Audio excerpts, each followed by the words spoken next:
Good afternoon guys. Ngayon ay gagawa tayo ng Verilog project using Model Sim. First step, i-click ang file, new at project. I-type ang project name at i-click ang OK. Piliin ang create new file at maglagay ng file name. Palitan ang file type as Verilog and click OK. Then click X. Tapos i-open na natin ang ating file. At simulan nang i-type ang ating code.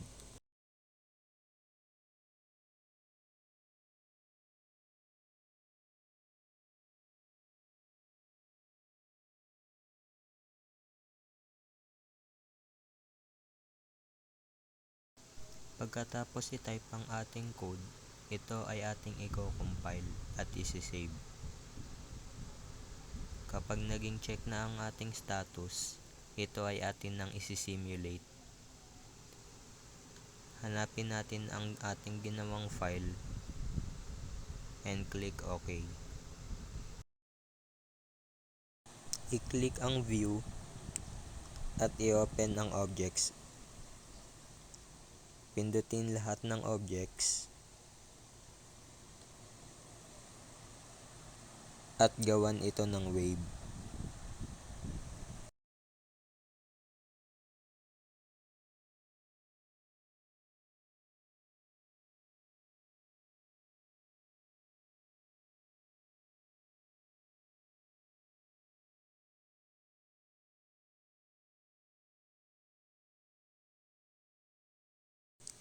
Dito ay akin nang igugrupo ang mga objects bilang inputs, wires, at ang ating output.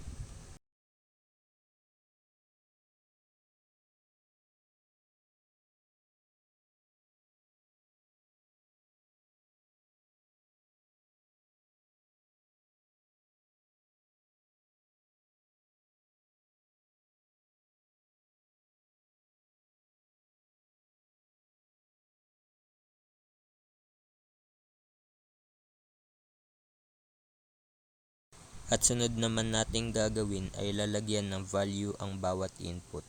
Ang ginamit ko nga palang paraan sa paglalagay ng value ay ang clock.